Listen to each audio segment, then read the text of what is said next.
Hello and welcome to our second week in our Black History Month live read series. I'm Nia Johnson. This week we will be presenting to you Everybody Hates Chris and Blackish. This show is a part of Arcade Comedy Theater's celebration of Black History Month. If you would like to support all of the local artists in the 8 shows this month, you can donate any amount to the Arcade at Home Artist Fund for Black History Month fundraising page, and all of the proceeds will go directly to the producers and these wonderful artists that you see on your screen right now, creating this month-long celebration. You can find the link to donate below. Thank you so much and enjoy.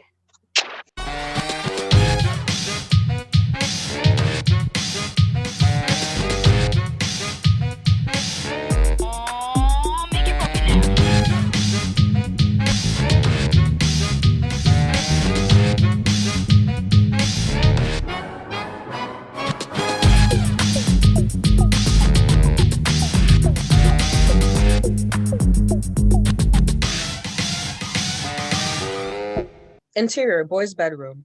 Morning. Chris, 13, and his brother, Andrew, aka Drew, 10, are in separate beds sleeping. On the walls are posters of rappers and basketball players. 1982. That was the year I turned 13. Thought being a teenager was going to be really cool. Exterior, Manhattan, night, fantasy. A limo pulls up to a nightclub. Chris steps out wearing a fly outfit. He's with 4 gorgeous women. The manager walks Chris past the line of people waiting to get into the club. I was going to have women, money, stay out late. Interior, the club. The party is jumping. The DJ waves to Chris as he goes to a VIP booth. The manager brings champagne. I thought it was going to be a bomb, but I was wrong. Interior, boys' bedroom. Bam! The fantasy ends as the door flies open and Rochelle, Chris's mom, clicks on a light. The clock reads 6:00 a.m. Chris, get in this bathroom and wipe the pee off this toilet seat.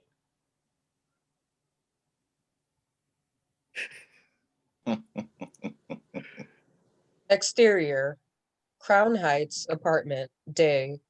Chris's family is loading a moving van. When I turned 13, my mom convinced my father to move us out of the projects. She always said project is just another word for experiment. Interior, laboratory. A white rat in a cage eats cheese. In the lab, the government gives rats cheese. Exterior, projects. A young Black kid behind a gate eats cheese. And in the projects, the government gives us people cheese. Exterior, Brooklyn streets. Chris's father, Julius, drives the family through Brooklyn. Dad, can we stop and get a burger? You got burger money? Julius, the kids have to eat. All right, we get one combo meal. Drew gets the burger, Tanya gets the fries, and Chris, you can have the drink. That's my father, Julius. He worked all the time to get money to move. I think he worked on every street in Brooklyn. Angle on a dry cleaners. I used to work there. Angle on a tire repair shop. I used to work there too. Exterior, 60 Street, Varick Street.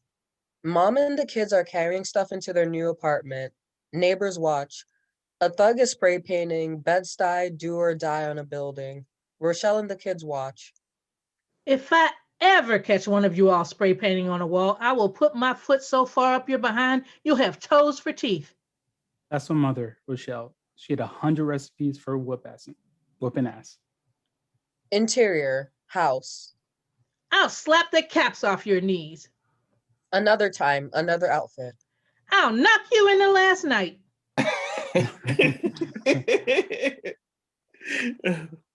Interior, dining room. Chris brings in 3 bowls of oatmeal on a tray. Drew, 11, is standing by the table. He's clearly taller than Chris.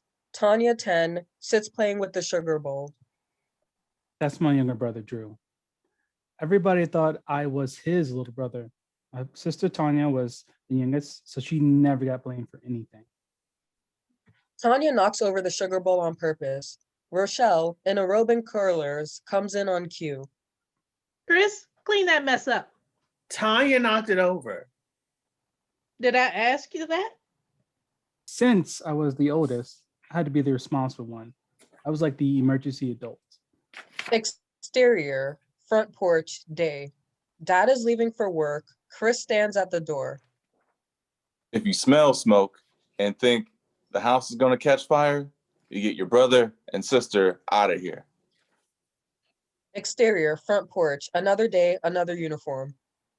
If you smell gas and think the house is going to blow up, get your brother and sister and get out of here. Exterior, front porch, another day, still, another uniform. If you smell smoke and your brother catches on fire, I want you to get your sister and get out of here. Fortunately, the house never caught on fire. Interior, dining room, short while later. The kids are still eating. Rochelle has toast and coffee. Mom, how come Drew and Tanya get to go to school in the neighborhood and I have to go all the way to Brooklyn Beach? Brooklyn Beach was a poor Italian neighborhood on the other side of Brooklyn. It was like Best Eye without the crackheads. Because all the kids around here are your age are hoodlums. At least those white kids have some sense. My mom thought anything involving white people was better. Julius comes in. He and Rochelle hug and kiss quickly. He drops a New York paper on the table. What's up, Dad? Hey, Daddy. Hey, baby, what's wrong with your oatmeal? Chris made it too lumpy. Oh, you don't have to eat it. Julius snuggles with Tanya. Chris gathered the bowls up. There's some oatmeal left in Tanya's bowl. I know you're not throwing that away. Eat that. That's 30 cents worth of oatmeal. My father always knew what everything cost. Interior, house. Julius is looking at a spilt glass of milk. That's 49 cents on the floor. Julius looks at a half-eaten chicken leg in the trash. That's $1.03 in the trash. Julius looks at a tray of burnt biscuits. That's $2 on fire. Interior, dining room, day. Julius is eating and going through bills. Rochelle enters and starts to clear Julius's plate away. He opens one and finds a red notice. Honey, did you see this? I paid this. They say you only paid half. I know. I gave you all the money. How come you only paid half the bill? I can't believe you're even asking me that. I'm not trying to upset you. I'm just asking you a question. No, you're not. You're questioning my judgment. You're either okay with the way I handle the bills or you're not. If you want me to do it, let me do it. You act like there's not a big red bill sitting on the table. You know what? You do it.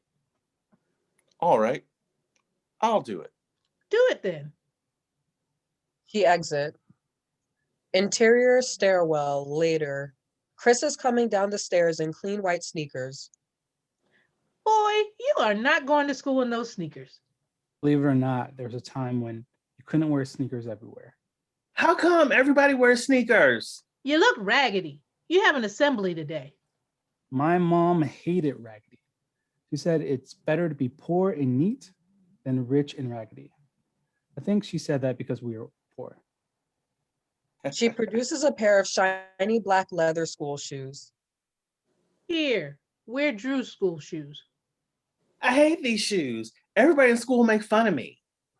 You've only been at that school a week. You don't know everybody. I'm the only black kid in the school. They know me. Exterior, front porch, day. The kids come outside. Rochelle follows. Chris has on the shoes. How come he's wearing my shoes? Because you only have one pair of feet. Chris, don't fool around after school. Get back here so you can let Drew and Tanya in. You won't be home? I'm working today. You know the drill. I know. Daddy's going to be asleep, so don't wake him up until 5 p.m. We had an arrangement. My father got to sleep and we got to eat. Chris starts to go. You got your bus pass? Chris checks his pockets. Rochelle hands it to him. Keep on. You lose this bus pass and you'll be walking to school. Here's $2 for lunch. Puts the money and the bus pass in his pocket. Exterior, Varick Street. The kids walk toward the school bus stop. Drew is clearly larger than Chris. Chris's shoes click-clack on the concrete. Angle on Keisha Reindor. 13, pretty, as she comes out of a building. That's Keisha Reindor. At 13, I didn't know a lot about sex, but I knew she had something to do with it. Chris looks at his watch. 7:40. Gotta remember that. Hey, Drew. What's up, Keisha? You know her? Yeah. Drew was so cool that he got girls at 10 that I couldn't even get at 30. When y'all get home, don't ring the bell. Don't knock on the door. Just wait, okay? But what if I have to go to the bathroom? Go to the bathroom at school. Bathroom's nasty. If you wake daddy up, he'll punch me in the face. If he does, I'm punching you in the face. And then he'll kill me and go to jail. You want daddy to go to jail? No. All right then. They reach the school bus stop. Chris walks off. Exterior, bus stop, day. Chris comes running up. He is in front of another school. That's Dolomite Junior High, the school my mom wouldn't let me go to. I don't know what she was so mad about. Gunshots and then panic are heard as Chris boards the bus. Much like rock and roll, school shootings were invented by blacks, stolen by whites. Interior, the number 26 bus. My first bus was 26. Chris is the only kid on a bus full of adults. All of them are black. He reads the paper. Interior, the number 44 bus. The passengers are mixed race. My next bus was the 44. Chris reads a headline about a chain snatcher. There is a photo. Chris realizes it's the man standing next to him. He snatches a chain off a female rider and hops off the bus. Interior, the number 31 bus. All of the passengers are white. My last bus was the 31 because I was the only black person on the bus. I was always the last one to leave, and no one would sit next to me. A pregnant white woman looks around the full bus for an empty seat. The only one is right by Chris. She opts to stand. Exterior, Corleone Middle School, day. Chris gets off in front of his school. Nothing but young Italian kids milling around. I went to Corleone Middle School. Interior, school hallway. Chris walks past an Italian pride display. Everyone is wearing sneakers. Chris's school shoes click-clack loudly as he walks. Kids stare at him and snicker. My mother thought going to a white school meant I would get better at education and it would be safer. A tough kid, Caruso, smacks the books from the hands of a nerdy kid, Greg Wooliger. She was wrong on birth accounts. Caruso comes towards Chris. That's Joey Caruso. Everyone's afraid of him, and so was I. He throws a shoulder into Chris. Chris's books go flying. Caruso steps on Chris's shoe as he walks by. Nice shoes, Bojangles. Bojangles? That's what your mother called me when I was tap dancing in her drawers last night.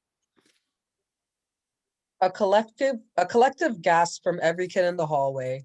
Caruso stops and turns. No one talks to him like that. I know you think I'm crazy, but if I let him get away with messing with me now, he'd be doing it all year. I couldn't beat him up, but he didn't know that. So I figured I'll be able to out-black him. What? Did I stutter? Do you know who I am? Step on my shoe again and you're going to find out who I am. I don't play that. I'm from Bed-Stuy, boy. I'll bring half of Marcy up in here. I'll beat your ass so bad you'll need crutches in your sleep. Caruso punches Chris hard in the chest, stopping the rant immediately. Chris flies backward into Dr. Raymond, 50, a military-type principal. Chris looks up to see Dr. Raymond. What's your name, son? Chris. I'm Dr. Raymond, your new principal. Now get off my feet. Chris gets up. Caruso laughs. Raymond looks him over. That's funny? That's not funny. What's your name, son? Caruso. Fix yourself up next time you come to my school. See those shoes? They say something. They say, I'm a student. I want to learn. I want to see more of this and less of that. And Chris, don't bump into me again. Raymond heads off. Caruso scowls at Chris as he walks off. This isn't over, nigger. Chris is speechless. Black people invented open heart surgery, peanut butter, and the perm, but still haven't come up with a good comeback for being called nigger.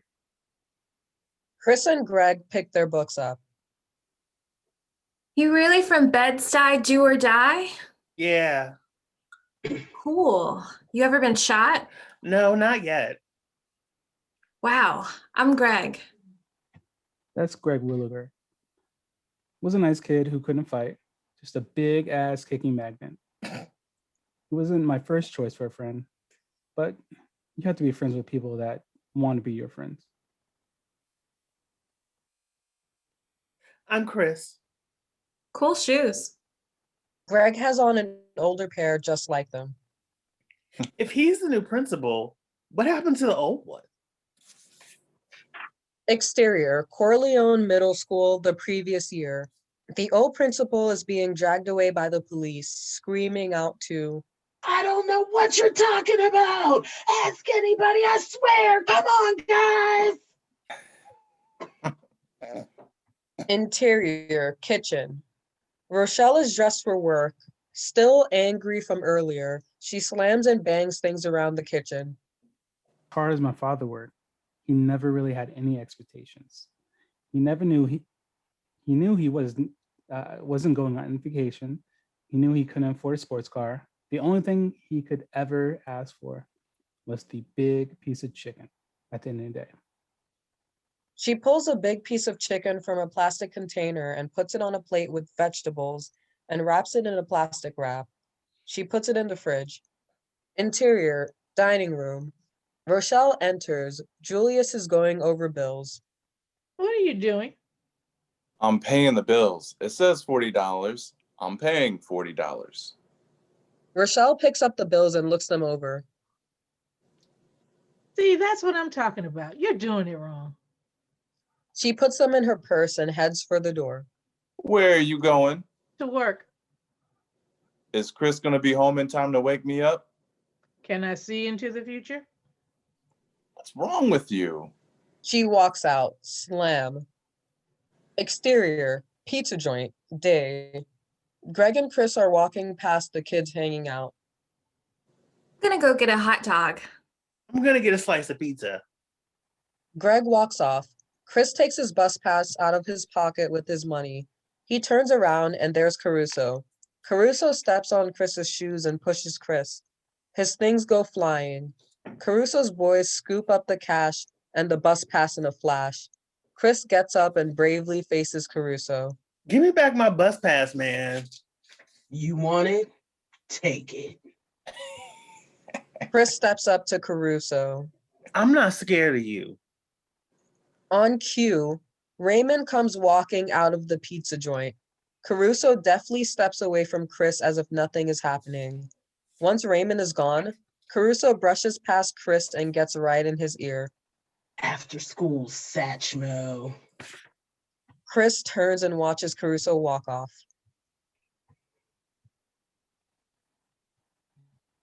Interior, realty office, day. Rochelle is at her desk in a small realty office. A female coworker sits across from her. Rochelle is on the phone. Rochelle has half her lunch on her desk, uneaten. The coworker eyes the uneaten half of the sandwich. Hello? No, it is not okay if you put me on hold. Hey, I hate when they do that. You gonna eat the rest of that sandwich?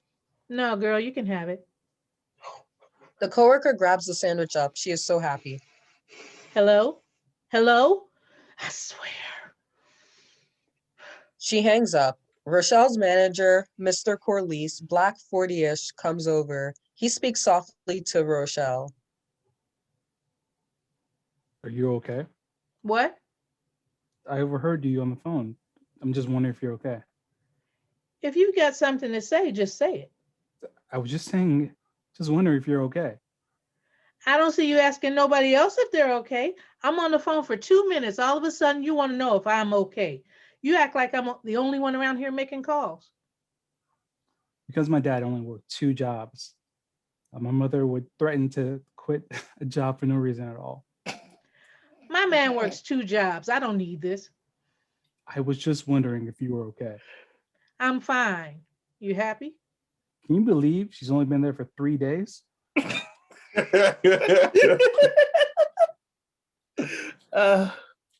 Exterior, alley. A gang of kids have gathered a short distance away. Caruso is in the center waiting for Chris, who's walking toward the crowd with Greg. Are you crazy? No, it's a school fight. All they have to do is get in the first punch and somebody will stop it. Greg slides into the crowd. Chris and Caruso square up. Fight. Fight. What are you waiting for, cornbread? How? Chris throws a haymaker. He quickly turns to Greg. This should be over any minute. Time passage fight montage. Chris is losing the fight. Clouds roll by high speed in the sky. A flower grows through the concrete and fully blooms. A cop walks by, sees the fight, and continues on. Is somebody gonna stop this? Chris sees his bus. As it pulls up across the street, he tries to run for it, but Caruso grabs him in a headlock. Oh, Chris raises his foot high and stomps on Caruso's foot with all his might. Caruso screams and falls to the ground. Chris reaches into Caruso's shirt pocket, grabs his bus pass, and takes off after the bus with 20 kids chasing him. Exterior street. Chris races after the bus. wait! 1 block away, the bus is at the next bus stop. Several passengers get on. Interior, bus. The driver checks his mirror. He sees Chris running and the kids chasing him. Come on, let's go. Hurry up. The next to last passenger gets on the bus. There's a kid trying to catch you. Yeah, I see him. Hurry up. The last passenger gets on and the doors start to close. Chris flies between them with the mob hot on his tail. They bang the doors as the bus pulls away. Chris flashes his bus pass. He sits next to a white man. The white man moves. Exterior, Varick Street, day. Chris comes running around the corner. He hears Tanya in the distance. He runs faster. Daddy! Exterior, front porch. Daddy! Tanya goes to bang on the door. Chris appears out of nowhere and grabs her hand and throws his other hand over her mouth. You want Daddy to go to jail? I told her to quit. He pulls out a cigarette and lighter and prepares to light up. Chris smacks the cigarette out of his mouth. I have to go to the bathroom. Daddy! Chris throws his hand over her mouth again. Will you be quiet? Now we get inside. I don't want to hear any noise. None. You understand? She nods. Interior, upstairs hallway, later. Tanya comes out of the bathroom. Chris is waiting there with a large blanket and several pillows. Interior, bathroom. Chris covers the toilet with blankets and pillows to muffle the sound. He flushes. You can barely hear it. Interior living room, short while later. The kids are watching silent television. Tanya starts to laugh out loud. Chris smashes a cushion over her face. Interior, parents' bedroom, moments later. Chris peeks in. Dad is asleep in his uniform. My father sleeps in his uniform. That way, when he woke up, he'd be ready to go. Chris opens the door with a long squeak. Dad fidgets. Chris freezes. Dad settles in. Chris tiptoes across the room as quietly as he can. Dad snores. Chris freezes. Chris creeps to the closet and goes inside. He finds a small shoe shine kit. He gets it and creeps out. Interior, boys' bedroom, montage. Chris tries to clean his shoes. He uses soap and water from a bucket. He uses spray cleaner. He uses SOS pads. Finally, all of the dirt is gone, but the shoes aren't shining. Chris has had his shoes in front of him. The polish, a cup of water, and a white bath towel. He takes a white towel and scoops up a wad of polish. He gets to work on his shoes. Later, he picks up his school shoes. They're like new. He puts them in the closet. He picks up the once white towel. It's covered with black shoe polish. Chris takes the towel and shoves it deep in the bottom of a hamper. His stomach growls. Interior, kitchen. Chris looks in the fridge. He sees something wrapped in foil. He takes it out and unwraps it. There's one big piece of chicken on his father's plate. Interior, kitchen. Chris is eating the chicken. He looks at the clock. It's 5 o'clock. He finishes the chicken off. Interior, Dad's bedroom. Dad is asleep. Chris creeps back in and puts the shoe polish back. Then he shakes Julius gently to wake him up. Dad, it's time to get up. Is it 5 o'clock? Yes. Not 4:59? No, it's 5. Julius sits up, yawns and stretches. Oh, good. Interior kitchen, moments later. The phone rings. Chris picks up. Hello? It's Mom. Interior realty office. It's Mom. Is your father up? Yep. Good. Take his plate out of the refrigerator and put it in the oven. What plate? The one with the big piece of chicken. Chris looks down at the chickenless plate and screams. No! Interior dining room night. Julius is at the table. His large man hands are holding a teeny tiny chicken wing. He takes a little tiny bite. Interior, boys' bedroom. Rochelle is trying to contain her anger. Chris, haven't I ever told you, do not eat the big piece of chicken? How's your father supposed to work 2 jobs on a chicken wing? I was hungry. Eat a cracker. Have a biscuit. You can eat anything, but if we all got in the house, if all we got in the house is a big piece of chicken, you find the smallest one and eat that. Your father gets the big piece of chicken. You understand? Yeah. She notices his shoes. Well, at least you didn't mess up your school shoes. Give me some sugar. She hugs and kisses Chris, then pulls the hamper from the closet and heads to the door. Chris watches, very concerned. Go to bed. Interior dining room, later. Rochelle walks past Julius without saying a word. Rochelle, What? I wasn't trying to tell you what to do. I'm working hard to pay for this place. Just because you make money doesn't mean you know how to spend it. You have to know how to work the system. What system? The debt system. I run this house just the way they run the country, on a deficit. Rent is due on the 3rd. I pay it on the 9th with your check from the 7th. If you pay the whole light bill now, I'm not going to have enough money for food. Then the rent will be late and you got to work overtime. If I didn't make sure we owe people money, we wouldn't have any money at all. Oh. Why didn't you just say that then? Because you didn't ask. She starts to walk off. He grabs her gently by the arm. Hey, I'm sorry, okay? Who told you to open the mail anyway? Interior, boys' bedroom, later. Chris's clock reads 11:10 p.m. Drew is in bed asleep. Chris is staring at the ceiling. The door opens. Julius peeks in. Dad, Hey, man, I thought you were asleep. I'm sorry I ate the big piece of chicken. That was 89 cents worth of chicken. You didn't get enough to eat at lunch?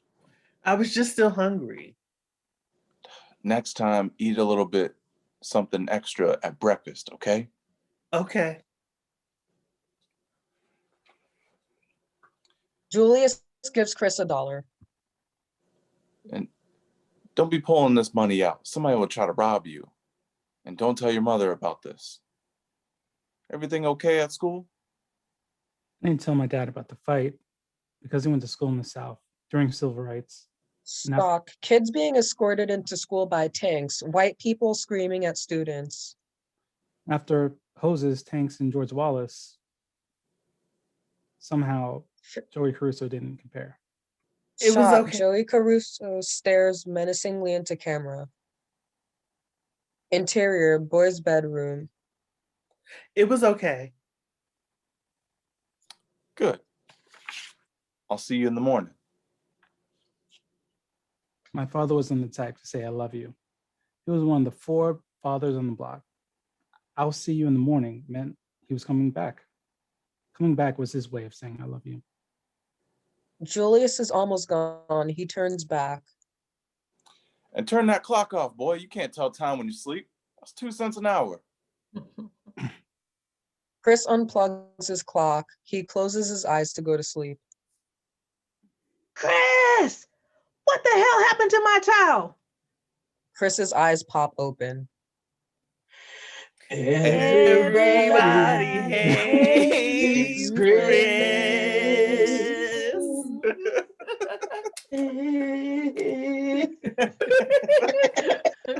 What's up, Jake? What up? Where's Calvin? At the J.O.B., man. What? He's still flipping those burgers at Mickey D's? Here's your order. Thanks, Calvin. He's not tired of that yet. Could be kicking it with us, man. Having big, big fun. He says he has a plan, man. Meet the newest member of our management team, Calvin. Congratulations. All right, man. Management team. Cool. Yep, I'm part of the management team now, Mama. Oh, baby, I'm so proud of you. Don't rip my boy too hard now. Yeah, you're right, because he does wear some fresh clothes. Yo, Calvin, welcome to the hood. May we help you? So, nothing much. Well, I'm out. Hey, yo, Calvin. Now, what's the word on that job thing? Oh, man, you know, not for me. For a friend of mine. What?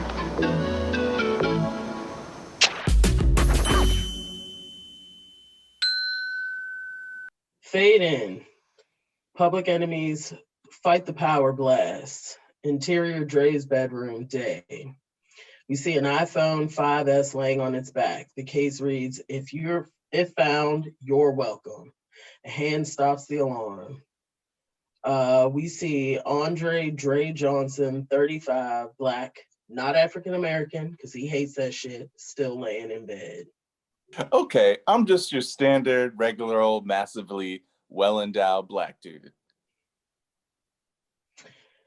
We see Dre's sleeping wife, Rainbow, 35, mouth agape, drooling, hair disheveled, one eye partially open. And this drooling, jaundiced, complexioned, mixed-race woman is my wife, Rainbow. And despite what she looks like right now, she's a doctor. Interior Dre's bathroom. Dre's now out of bed and brushing his teeth. We're lucky.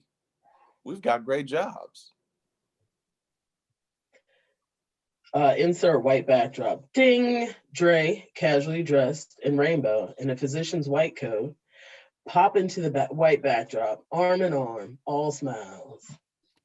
A great house. Ding! An impressive 2-story colonial home pops into the frame, filling the previously white background. And 4 great kids. Ding, ding, ding, ding. Dre's kids, Zoe 14, Andre Jr. 13, Jack 6, and Diane 6 pop in and complete the now beautiful family portrait that is the Johnsons.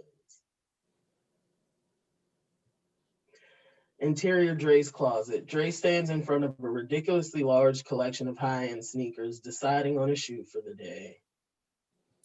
I guess for a kid from the hood, I'm living the American dream.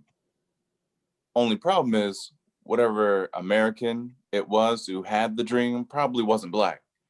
And if he was, he should have mentioned the part about how when brothers start to get a little bit of money, stuff starts getting a little weird.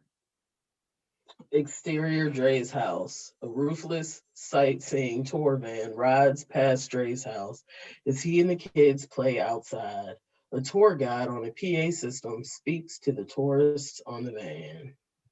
Like in my neighborhood, we're sort of an oddity. And if you look to the left, you'll see the mythical and majestic Black family, out of their natural habitat, yet still thriving. Go ahead and wave. They'll wave right back. There they are, just amazing.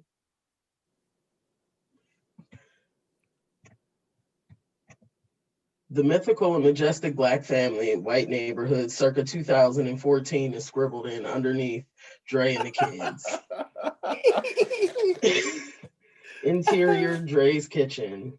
Dre, drinking coffee, notices the newspaper's headline. Miley Cyrus twerking 9 to 5. He groans, disgusted. And don't get me wrong, I love my life. I guess I just worry about what I gave up to get it. I feel like in an effort to make it, aka assimilate, me and a lot of other Black folks have lost a little bit of ourselves, and everybody else has found it. Just look around. The most bootylicious picture of Kim Kardashian legally possible to show on network television comes up. Kim Kardashian's the symbol for big butts. Clips of Justin Timberlake and Robin Thicke at the Soul Train Awards. Justin Timberlake and Robin Thicke are our R&B gods. Clips of Asian dance teams doing dance moves that don't seem physically plausible. And Asian guys are just unholdable on the dance floor. Interior Dre's kitchen. Dre, dressed, puts a pastry on a plate and sits at the table. Come on, big butts, R&B, and dancing. We may not have wanted to admit it, but those were Black man's go-tos. My family thinks I'm crazy, but I tell them all the time, we're going out of style. We're living in the last days of disco, of being cool to be Black. Exterior mall parking lot. Flashback. Dre's cruising the parking lot looking for a space. As he finds one, it's swooped in on by a white soccer mom in a minivan. And look, I'm not saying I miss the days of being the big, scary Black guy. Dre shoots the soccer mom his meanest, big, scary Black guy mug he can muster. Unfazed and without missing a beat, the soccer mom shoots him the bird. On Dre's grimace, we move to interior kitchen. Remembering Dre is remembering the moment, biting into his pastry.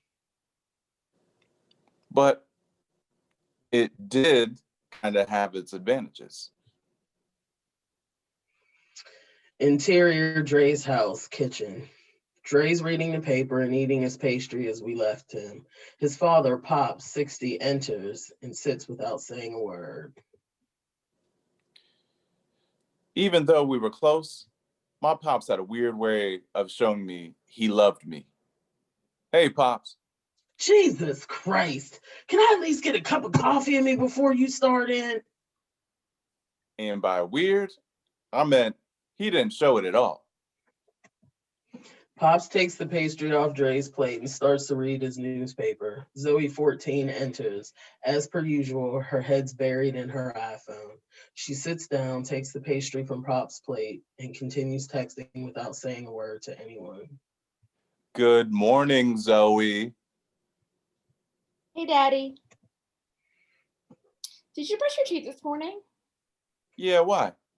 Because it smells like you didn't brush your teeth this morning. Did feel like a pretty straightforward question, son. Right? Like, why else would someone ask that?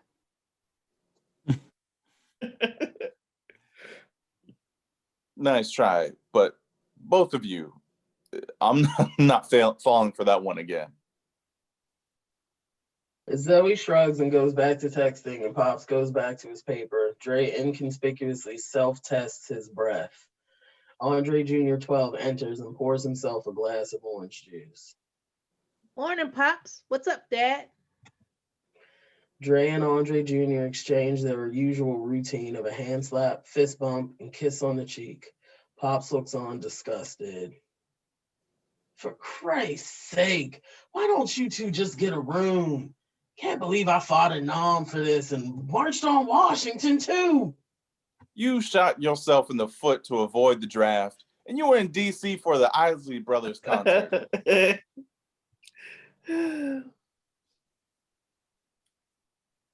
Rainbow, dressed in scrubs, enters with twins Jack and Diane, 6 in tow. She kisses Dre on the forehead. Good morning, Mr. Vice President. Hear that, Pops? Stevenson's announcing my VP promotion today. If you had gone and worked for that black firm like I told you, you'd have been Mr. President 5 years ago. Yeah, but for like half the money. So, it's a black company, so you got to adjust for the Negro inflation tax. That's like making 3-4 times as much. God, I love that crazy old man. Talk to me again when he starts wandering away and pooping his pants. You know what? This job is about more than just money for me. As a VP at one of the top ad agencies in the world, I'm going to be breaking down barriers and earning my respect. Yes, absolutely, honey. You're right. Respect and barriers, equally important to money. But just so I'm clear, there is a salary increase, correct? Come on, Pops. Admit it. You didn't think I'd make it. Admit it? I tell you that every day. Why do you think I stay out there in the guest house? I need to be close for when the other shoe drops. Dad, you think I can ride with you? I need to get to school a little early. You're in luck, since I don't have to drop Pops off at his weekly massage appointment. I got time. I don't know what all that's for. Mama Thon runs a legitimate business. Yeah. That moves every 3 months and got shut down by Vice last week. She'll be back. You'll see. She'll be back. Dre shakes his head at Pops as he and Andre Jr. head out. Interior Dre's Tesla truck. He and Andre Jr. are riding in the car. Why did you need to get to school early, son? Trial to the day. Wanted to get a little extra work in so I'd be ready. Okay, I hear that. Work on your handle. Make sure you lock up that guard spot, that point guard spot. No point guards in field hockey, Dad. Right. True. Definitely got a point there. Not really sure what all that has to do with it or what you're talking about, though. That's what I'm trying out for. For field hockey? Isn't that a woman's sport? Nope. Nope. A lot of people think that, though. A lot of people do not think about field hockey, son. What happened? We've been hooping together all summer. I thought we were going to go out for the basketball team. I give those Valley Prep boys some of the Johnson family jumper. The Johnson family what? Dad, I don't think I remember you hitting one jump shot. We had to change horse to equestrian, and you still never gave me an E. I'm not talking about the accuracy. I'm talking about the form. The form is what the family is known for. Right. Anyway, I thought about playing hoops, but all my friends are fee-hawking it this year, so I figured, when in Rome. You're not in Rome. You're in LA. No one in LA plays field hockey. Not true. It's a real sport, Dad. Oh, yeah, a real sport. Maybe I'll catch a game tonight. What channel is it on again? Okay. ESPN Disports is showing the game at 3:35 in the morning next month. Good one too. Grudge match between the Crystal Geyser Vixens and the Dasani Tigers. Trey throws his hands up, exasperated, as he pulls into the drop-off line at Valley Prep, and Andre Jr. prepares to go into the sea of whiteness that is his school. Okay, fine. Not gonna let you ruin my day.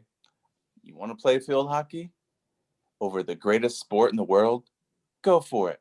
At least you're playing sports, right? Thanks, Dad. Andre Jr. grabs his bag and begins to exit the car. As he does, a neighborhood friend, Zach, 13, white, laid back, perpetually matter-of-fact, walks by. What's up, Mr. J? What's up, Andy?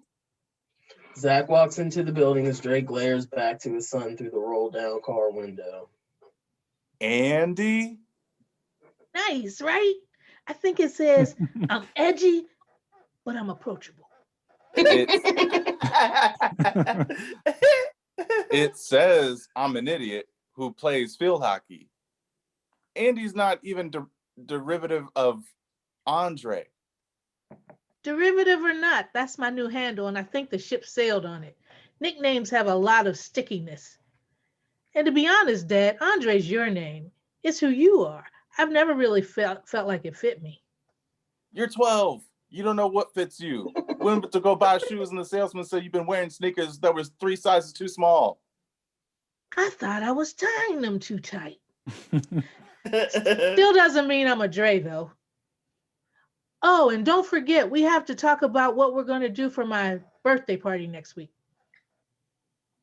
Yeah, maybe I can find you a throwback field hockey jersey to wear to it. Yeah, good luck with that. It's mostly a European sport, so getting... Ray rolls up the window and shakes his head, disgusted, as he drives off from Andre Jr. Exterior, relevant advertising day, the pristine mirrored finish of the relevant advertising offices. Interior, relevant advertising lobby. Gene Knight's Mr. Big Stuff scores as Dre makes his way through the lobby and is greeted by all, but none more fondly than the other Black employees, security guards, janitors, mailroom guys, etc. There were so few of us at Relevant that being Black made you feel like you were part of a little family. So when one of us made it, it was kind of like we all did. And right now, I was that one. I'm not saying I was the Jackie Robinson of relevant advertising or anything like that. But I mean, if other people were saying it, they wouldn't be wrong.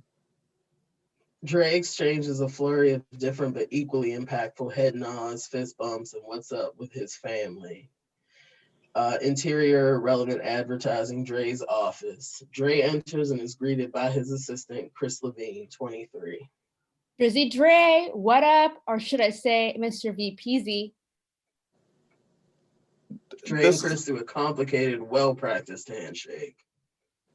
This is my assistant, Chris. Notice how I do the shake with him? For the good ones, you don't mind sprinkling in a little something here and there. Yo, Chris, let me ask you a question. Did you want to play the same sport as your dad in high school? You kidding me? Of course. My dad was a field hockey god. Dre rolls his eyes as a white coworker, Josh, 40, pops in. Yo, Dr. Dre! Or just Dre, or Andre. Just Andre is fine too. This is Josh, not one of the good ones. Right. Sorry, Andre. Hey, bro.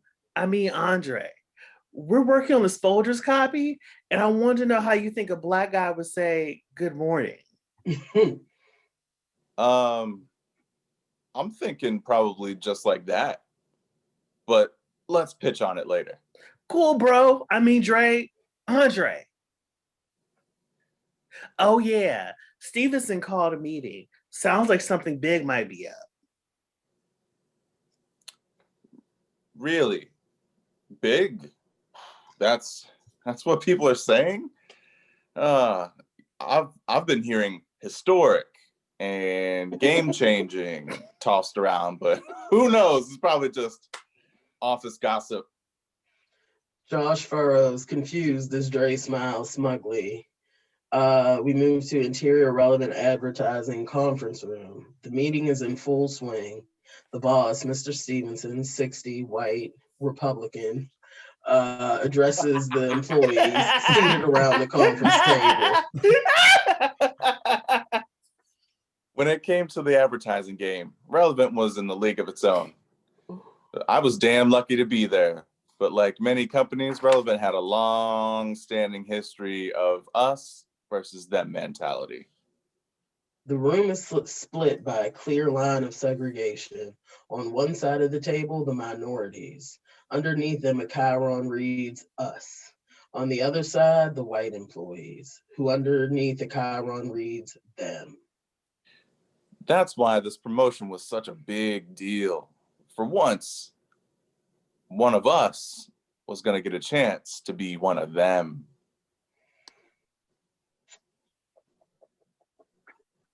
Ding! We see Dre and Josh swap seats. Dre, now seated on the them side, has his legs kicked up on the table eating snacks. Interior relevant advertising conference room. Dre's smiling face, still daydreaming as Mr. Stevenson stands. All right, guys, I'm sure all of you heard I have an announcement. Shh. Quiet, everyone. Mr. Stevenson has an announcement. No idea what it could be. Probably pretty huge, though. Myself, along with the board, have decided to go with the new VP in the company. What? Oh my God, that's crazy. But wise, very wise. Kudos to you, sir. He stands and starts a slow clap. Off Mr. Stevenson's glare, he sits. Relevant's one of the fastest growing advertisement companies in the world. But the world demos are changing, and we want to be the leader of that change. As Mr. Stevenson continues to talk, Dre eagerly yet subtly begins to gather his things, stand, and walk from the us side of the table to the them side of the table. Dre is now on the them side of the table, attempting to squeeze into an empty chair next to Josh. If I could just squeeze in there. Yeah, squeeze in there. And that's why, without further ado, I'd like everyone to give a warm congrats to the VP of our new urban division at Andre Johnson.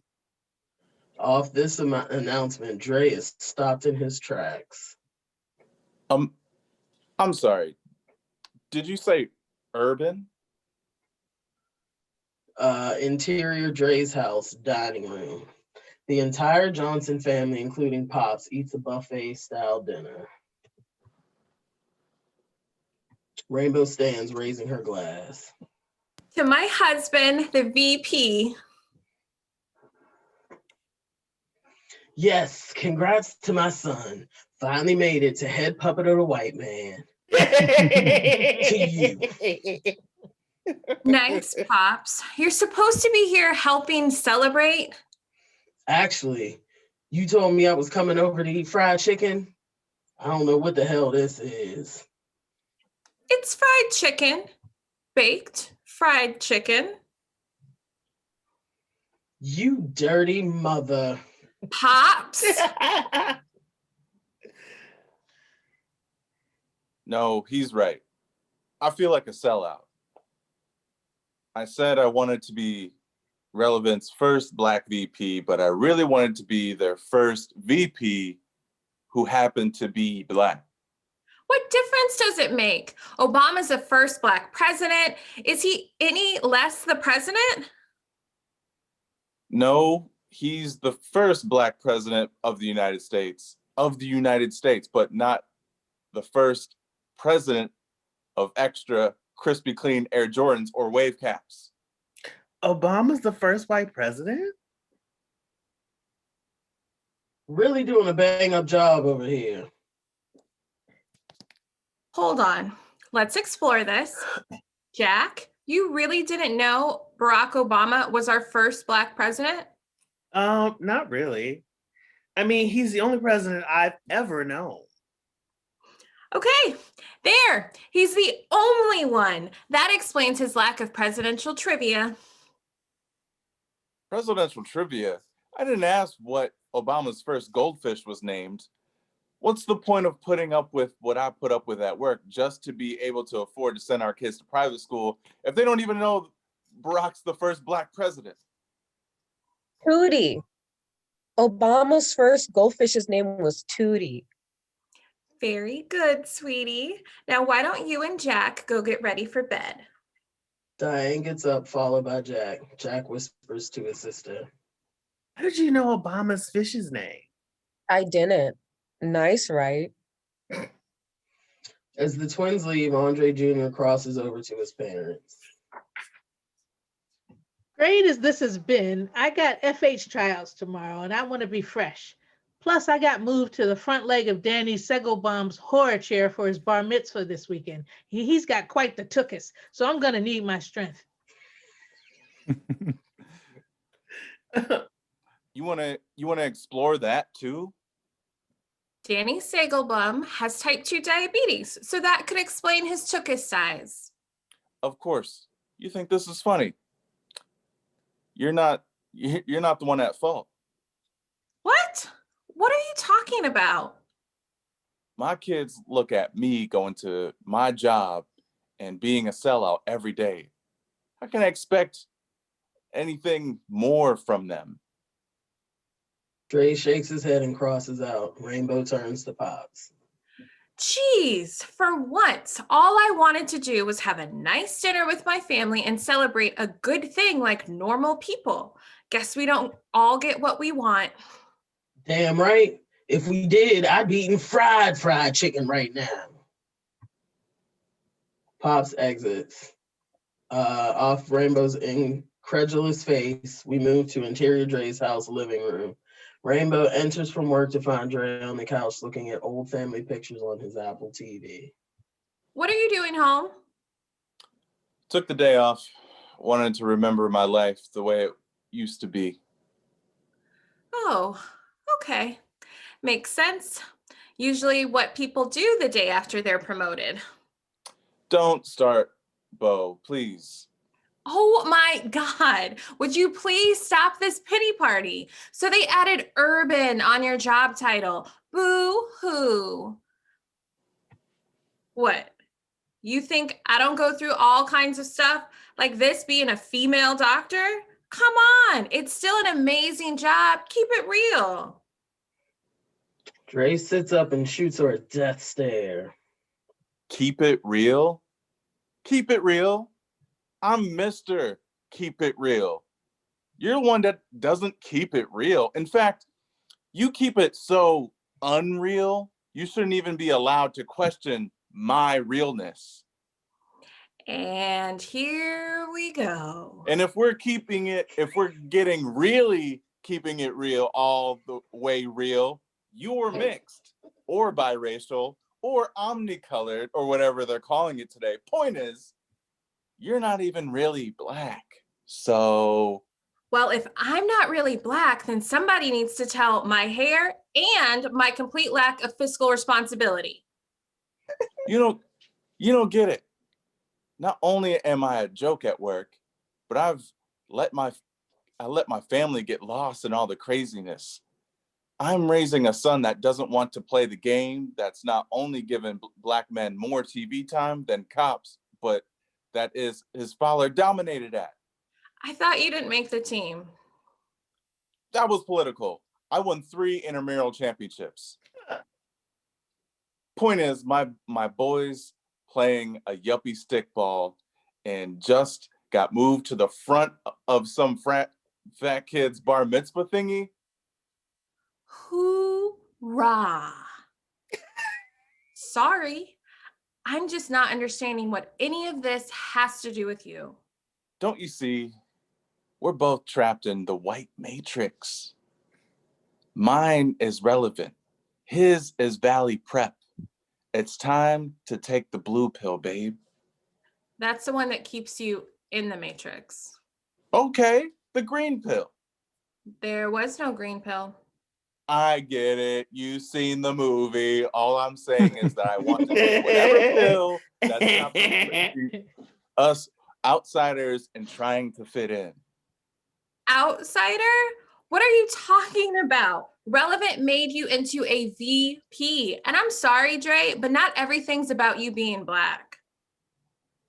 Dre looks at her, incredulous, and we move to interior basketball gym day. Two captains are selecting teams from a group of 6'5" athletic white guys gathered in front of them and Dre. Team captain number 1 scans his athletic white options, but then narrows his gaze on Dre, who snacks on chips, then takes a puff on his asthma inhaler. I got homeboy with the Fritos.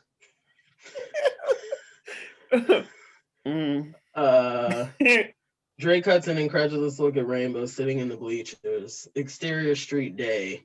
Dre sits in his car. Rainbow's in the passenger seat. They have been pulled over by a police car whose lights are on behind them. A cop approaches Dre's window. The reason I pulled you over is because you didn't have your headlights on. But it's daytime. Off this, Dre turns and shoots Rainbow another incredulous look. Interior doctor's office day. Dre is lying on a patient table in linens. Rainbow sits on the chair next to him as the doctor speaks to him. It's unlikely, but there's a chance it could be sickle cell. You're getting all this from a sprained ankle?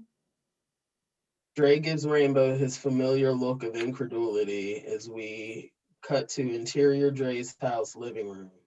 He's still staring at Rainbow. Okay, those might not have been the best examples. Rainbow and Dre's argument is interrupted as Jack and Diane enter from school with Pops. They cross and greet their parents. Mommy, Liza Jackson asked if Diane and I can have a play date with her.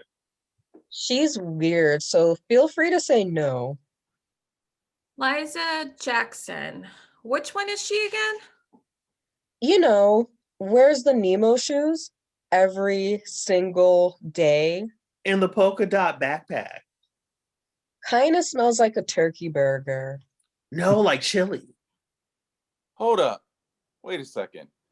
Are y'all talking about the only other little Black girl in your class? Why did y'all just say that? I don't know. Guess when I hear Liza Jackson, I just think Nemo and turkey burgers. What? They don't see color. Don't you think that's beautiful? No, I think we need to get them tested. But when I say it, I'm wrong. Okay. Rainbow cuts Pops a glare. He throws his hands up and crosses to the bathroom as Andre Jr. in full field hockey uniform enters home from tryouts with Zach. I made the team. Of course you did. Zach, did you need something from the fridge? Yeah, I've been craving grape soda all day. My parents never buy any, so. And why in the hell would you just assume that? Got it. Thanks, Mr. J, Miss J. Later, Andy. Dre grabs his head in pain off Zach calling Dre Andy. As Zach exits and Pops crosses back in, Dre glares to Andre Jr. Before he can say anything, Zoe on her cell phone crosses in. Hold on, Margot. Mom, Dad, Margot's going to the Jason Mraz acoustic jam on Saturday. Can I go, please? Philip Phillips is going to be the beatbox as his opener. Dre shoots Zoe a blank look, but before he can respond, Andre Jr., taking air shots with his field hockey stick, interrupts. Oh, and Dad, me and some of the field mob decided what I should do for my birthday party. I want to have a bar mitzvah. Before you say anything, I know we're not Jewish, but Zach knows a rabbi who's great at pushing through conversions. So you're willing to forsake your own religion just for a party? Short answer, yes. All the attention, the actual cash instead of crappy Barnes and Noble gift cards, and the entertainment. Oi! David Blaine performed at Isaac Barnhouse. He gave Isaac's mom Isaac's dad's secret cell number that nobody, including his mom, had. It was epic. When you left the party, you might not have believed in marriage anymore, but there was no questioning whether or not magic was real. What? Well, Isaac may be lucky enough to get magicians to just destroy his parents' lives, but you get other stuff. Like what? Like making it home alive every day. White folks won't tell you this, but it's a known fact that 68% of Black men will die before the age of 14 from a knife wound to the throat on their way home. Oh, Pops, I know you're trying to help, but you can't just pull random terrifying stats that white folks don't want you to know out of your ass like you did with us. Kids have Google now. And who the hell do you think created Google? Larry Page and Sergey Brin. Just Googled it. On the iPhone I got from Isaac Barnhouse bar mitzvah. You need to whoop him 2 times. Are you hearing all of this? Junior, you're not converting. Why not, Ma? And now that I think about it, if I do, it won't matter what my nickname is because when I convert, I'll get a Hebrew name. I'm thinking I'm going to go with either Shlomo or Shmuel. They're both pretty solid, so I don't think I can go wrong. All right, that's it. Family meeting in the kitchen now. Uh-oh. I smell a group hug or a mass timeout coming on. Not this time. Interior home theater a little later. The family, minus Pops, is seated in a modest, as far as home theaters go, home theater room. Dre, pacing back and forth in front of a muted screen, which is playing Spike Lee's Malcolm X, turns to his family, all business. Listen up. I know I've been complaining a lot about my job, but this family is my number one priority. I can't expect things at work. I can't expect things at work to change if my home's life is in shambles. Oh, so they're beatboxing together? Zoe, hang up the phone. I'll text you, Margot. From now on, Zoe hangs up and immediately begins texting. From now on, we're not playing by anyone else's rules but our own. And thanks to your mother, I now know what our new rule is. We're keeping it real. Mommy, I'm scared. You don't have to be scared, big guy. I know. But what you guys do have to start doing is describing people using racial identifications.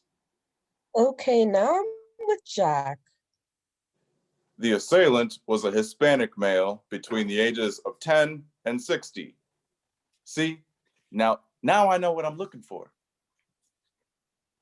And Junior, if I hear anyone calling you Shlomo or Shmuel or especially Andy, I'm gonna back over you and whoever is calling you it with my damn car. Dad! I'm not finished.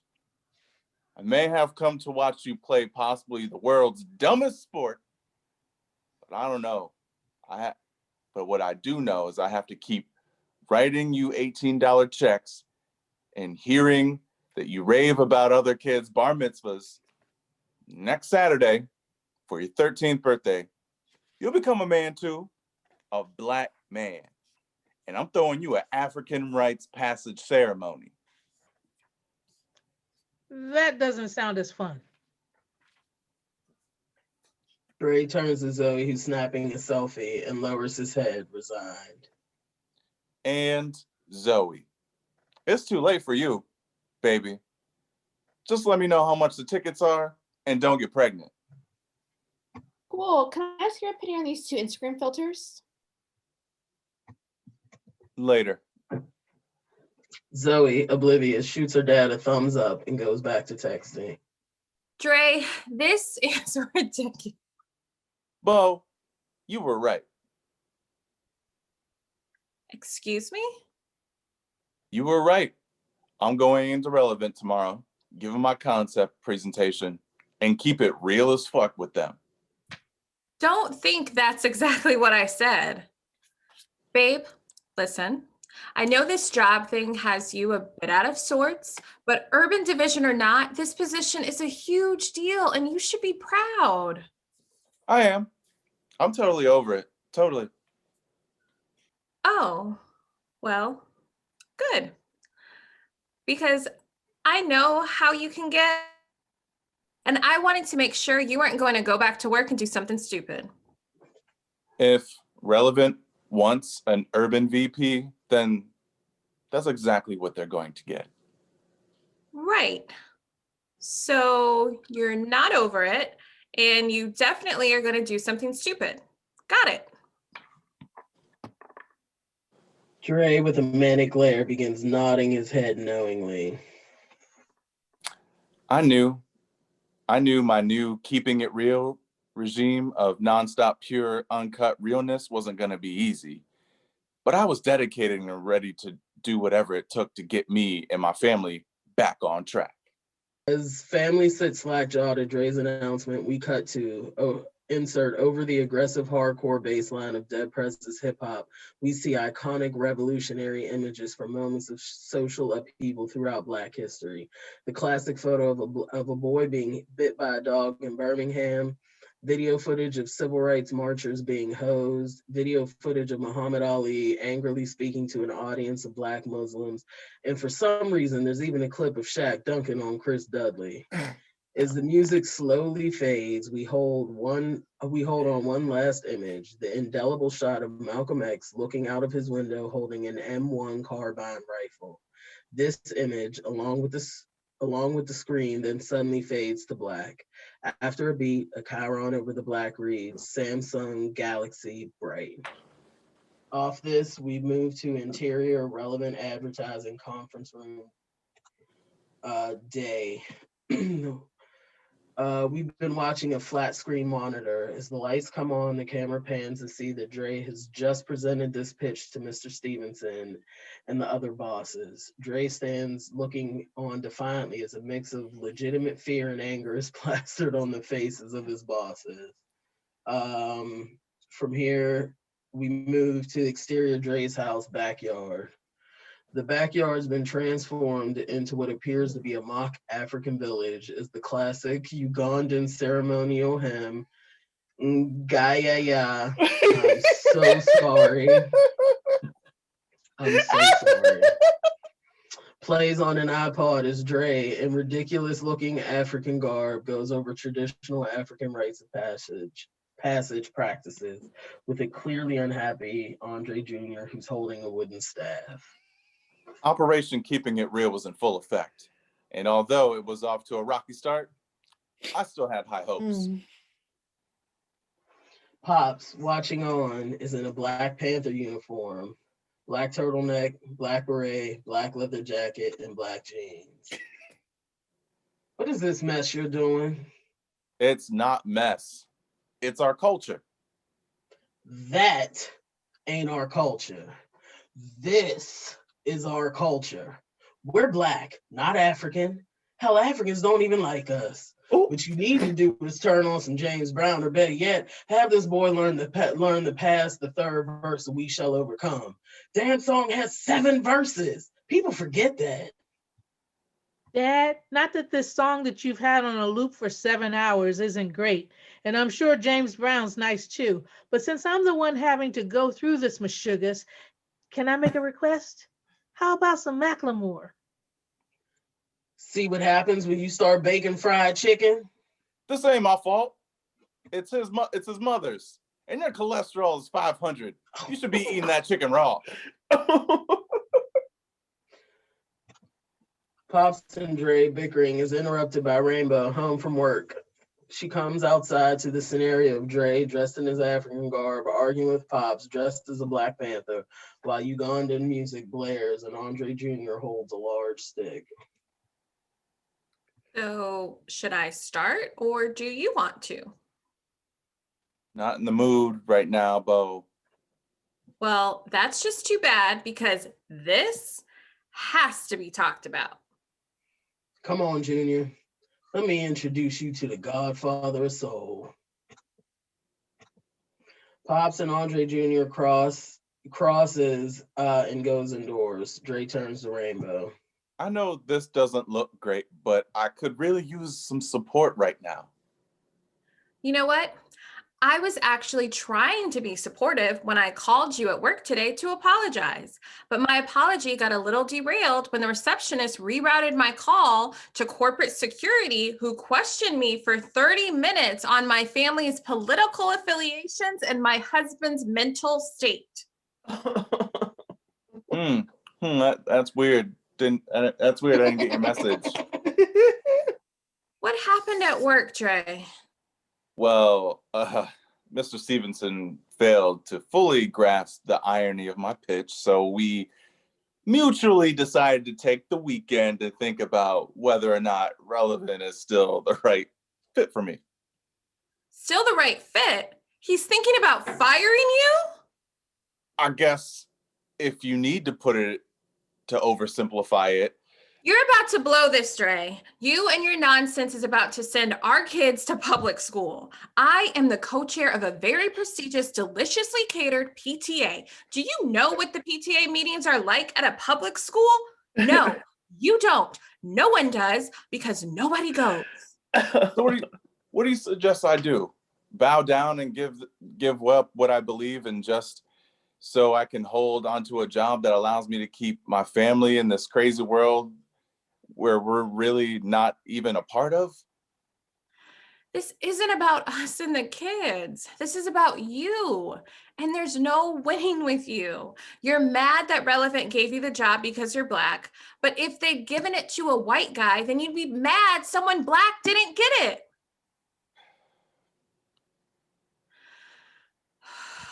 You know what? Do what you want with your job. I don't care. Seriously. I'm going to support you no matter what. I always do. So what's the point of even arguing with you?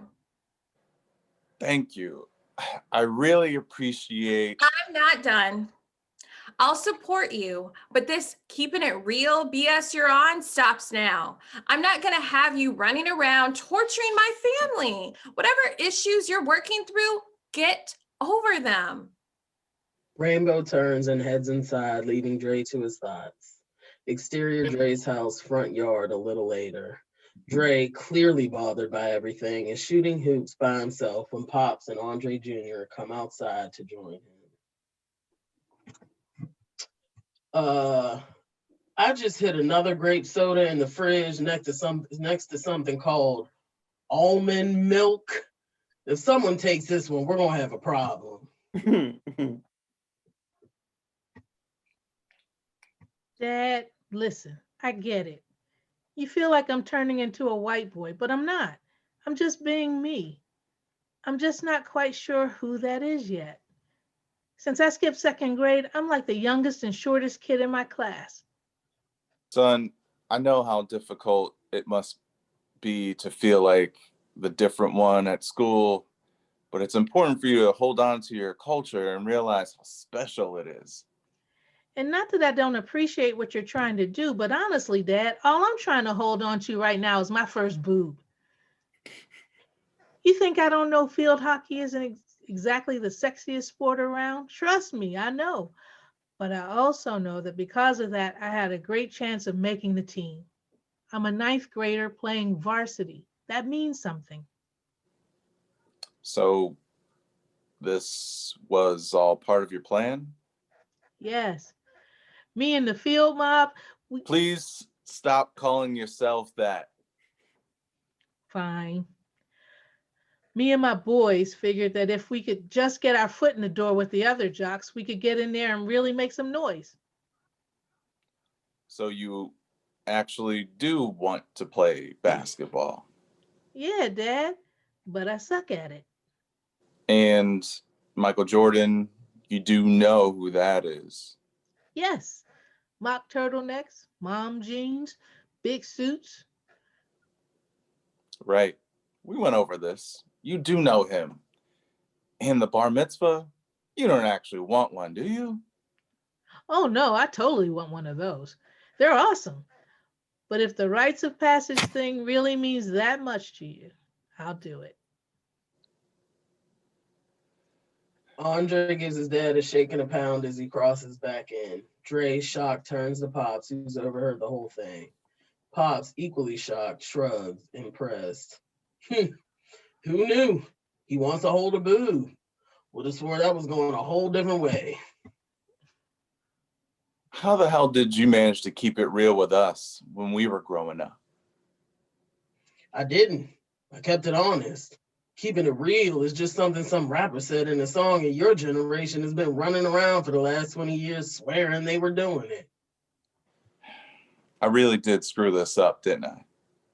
Screwing things up is what being a father's all about. That's how we learn to fix stuff.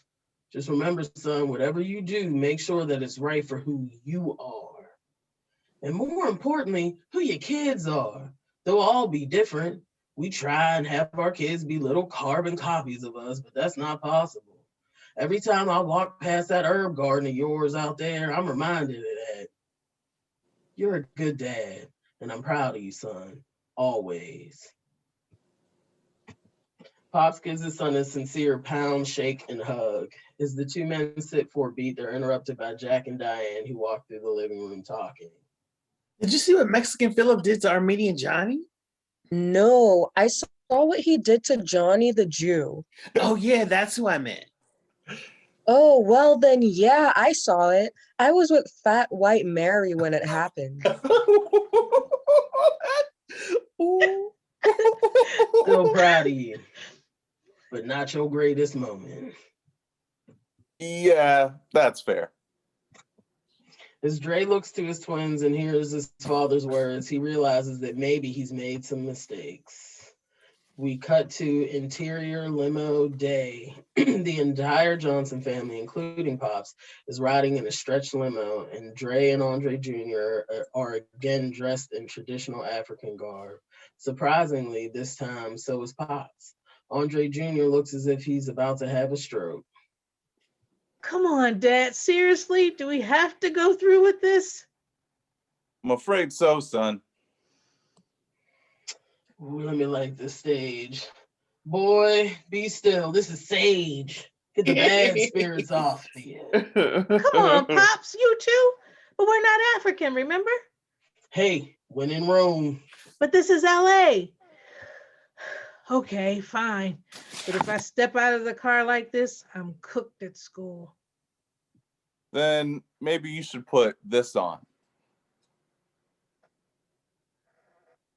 Dre pulls a box from under the seat and hands it to Andre Jr.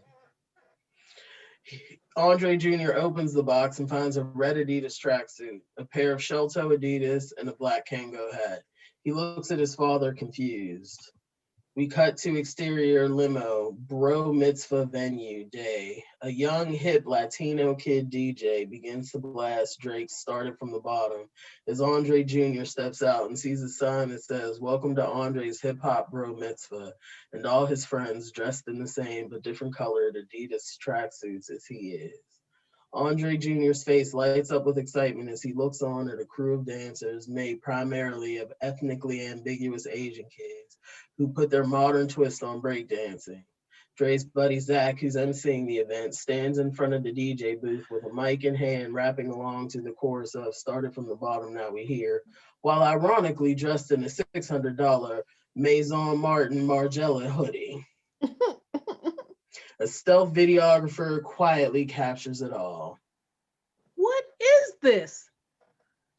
Bar mitzvah, African rites of passage. Figured bro mitzvah was the best of both of those. Sorry about the old school hip hop theme. I just couldn't do the Macklemore thing. What? I love it. Can I go change?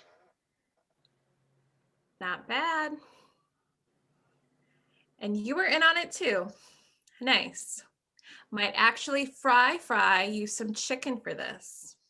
And babe, I'm sorry for this week. Just don't know if I'm ever going to get used to how different everything is now, but I'm glad you were here with me while I try. Yo, big bro shout out. Bro bar mitzvah shout out to my boy Andy. If that kid had called me boy back in my day, I'd have had one of these Asian dancers kick him in the head. Well, it's not your day anymore. It's theirs. And like it or not, this is them keeping it real. You know, you might be onto something. As the DJ scratches a seamless transition into Jay-Z's Hard Knock Life, and Dre stares on at this colorful tableau of homogeneity that is his children's lives, we cut to insert a very similar but more glossy, professionally produced version of that same colorful tableau we just saw, paired seamlessly on beat to Jay-Z's Hard Knock Life. After a beat, the scene fades and the Samsung logo comes over the images with a chyron that reads, Samsung Bright, because keeping it real is colorful. Interior relevant advertising medium room. As we pull out from the image, we once again see being viewed on a flat screen monitor, and Dre is back at Relevant playing a new version of the Samsung ad for the relevant advertising execs, including Mr. Stevenson, who stand up and applaud, obviously pleased by what they've just seen. As Dre walks around the room accepting congratulations and handshakes, he speaks to us. So, taking a cue from my very wise son, I decided to get my foot in the door and really make some noise. And just like that, I became the sellout head puppet VP of Relevant Advertising Urban Division. Interior relevant advertising, Dre's office. Dre proudly sits at his desk as maintenance puts his name and title, VP Urban Division, on his new office door. Funny thing is, I still didn't feel much like a sellout. As Dre sits at his desk, he takes and places the same picture we saw from the beginning of the show on his desk. Exterior Dre's house. Day, the same picture we saw from the beginning of the show. After a flash, the picture comes alive and Pops walks next to Dre and puts his arm around him. I felt like a father who was willing to lose a battle here and there for his family. The Johnson family breaks from their pose and goes about their business. Dre watches as Rainbow hops into her white Range Rover. Zoe takes a selfie with her phone. Jack and Diane tend to their personalized bonsai trees as Andre Jr. picks up his field hockey stick. And that felt pretty good. Dre shakes his head at his family, but then smiles, satisfied. Fade to black.